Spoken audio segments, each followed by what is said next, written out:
अस्सलाम वालेकुम स्टूडेंट्स। आज हम चैप्टर नंबर 7 ऑसिलेशन से अपना नेक्स्ट टॉपिक पढ़ने जा रहे हैं और आज हमारे टॉपिक का नेम है free and forced oscillation. Short syllabus के अकॉर्डिंग अब आपका ये सेकंड लास्ट टॉपिक है। इसके बाद आपने जस्ट एक रेजोनेंस का टॉपिक पढ़ना है। तो आज हम अपने सेकंड लास्ट टॉपिक को कवर करने जा रहे हैं और टॉपिक का नेम है free and forced oscillations. Free and forced oscillations क्या होती हैं? सबसे पहले हम देखते हैं कि व्हाट इज़ फ्री ऑसिलेशन। तो ऐसी ऑसिलेशंस या जिस तरह हम इसकी पहले एग्जांपल देखते हैं। आप फ्री ऑसिलेशन की एग्जांपल में मैस स्प्रिंग सिस्टम की एग्जांपल को कंसिडर कर सकते हैं। वो एक ऐसी एग्जांपल है जिसमें अगर आप सिस्टम के साथ एक दफ़ा कनेक्ट होंगे, यानी सिस्टम को जिस तरह अगर आपने जस्ट एक मैस को एक दफ़ा डिस्प्लेस किया अपनी इक्विलिब्रियम पोजीशन से और उसके बाद आप दोबारा उसके साथ कनेक्टेड नहीं रहेंगे, तो वो अपनी नेचुरल फ्रीक्वेंसी के साथ वाइब्रेट करता रहेगा। मीन से एक्सट्रीम की तरफ उसकी वाइब्रेशन खुद ही होती रहेगी।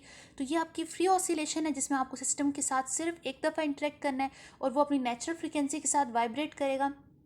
और फोर्स्ड ऑसिलेशन या जिसको आप ड्रिवन हार्मोनिक ऑसिलेटर भी बोलते हैं, ऐसी ऑसिलेशन जिसमें आपको सिस्टम के साथ कनेक्टेड रहना पड़ता है, यानी आप सिस्टम को बार बार उसकी पोजीशन से डिस्टर्ब करेंगे, डिस्प्लेस करेंगे, उसके ऊपर कोई एक्सटर्नल फोर्स अप्लाई करेंगे।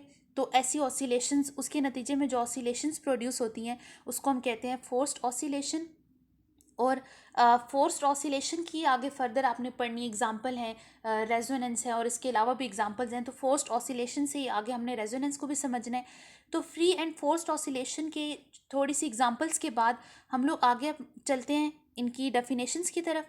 तो फ्री ऑसिलेशन को हम कैसे डिफाइन कर सकते हैं? A body is said to be executing free oscillation if it oscillate with its natural frequency without the interference of external force.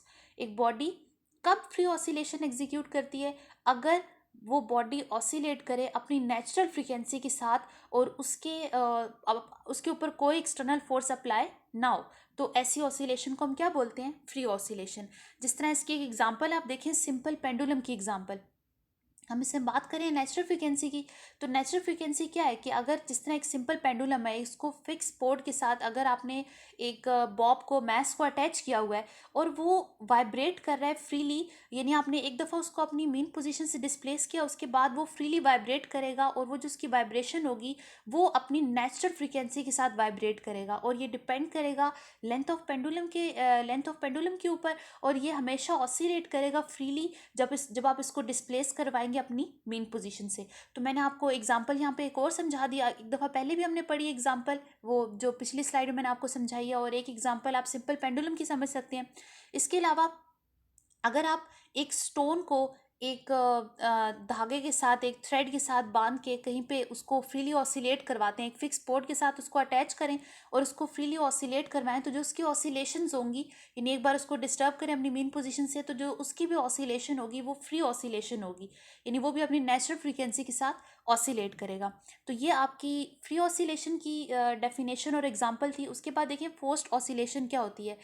एक बॉडी कब एग्जीक्यूट करती है फोर्स्ड ऑसिलेशन? जब उसके ऊपर कोई एक्सटर्नल फोर्स अप्लाई की जाती है। तो हम इसको डिफाइन कर सकते हैं, a body is said to be executing forced oscillation if it is subjected to some external force. जब इसके ऊपर कोई एक्सटर्नल फोर्स अप्लाई की जाएगी तो ऐसी ऑसिलेशन को हम कहेंगे फोर्स्ड ऑसिलेशन।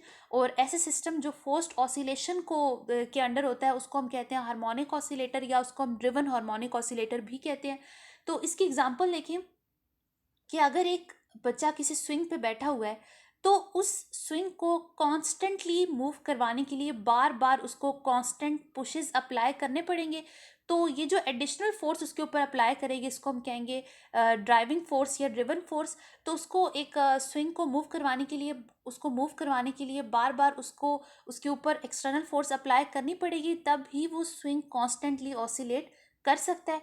इसके अलावा बहुत सारी जो ऑसिलेशंस हैं जो अकर होती हैं मशीनरी में या इलेक्ट्रिक सर्किट में, वो तकरीबन सारी की सारी फोर्स ऑसिलेशन होती हैं। इसके अलावा जो लाउड म्यूज़िक प्रोड्यूस होता है बाय साउंडिंग वुडन बोर्ड्स वगैरह ऑफ स्ट्रिंग के जो इंस्ट्रूमेंट हैं, ये भी एग्जांपल हो गई हैं फोर्स ऑसिलेशंस की। तो हम लोग यहाँ पर फ्री एंड फोर्स्ड ऑसिलेशन के एम्पलीट्यूड के बारे में भी बात कर लेते हैं कि जो फ्री ऑसिलेशन होती है, अगर उसके ऊपर कोई फ्रिक्शनल फोर्सेस एक्ट ना करें तो फ्री ऑसिलेशन का एम्पलीट्यूड हमेशा सेम रहता है, चेंज नहीं होता, कांस्टेंट रहता है। जबकि फोर्स्ड ऑसिलेशन में with respect to time amplitude vary करता है। तो ये आपका टॉपिक था फ्री एंड फोर्स्ड ऑसिलेशन का।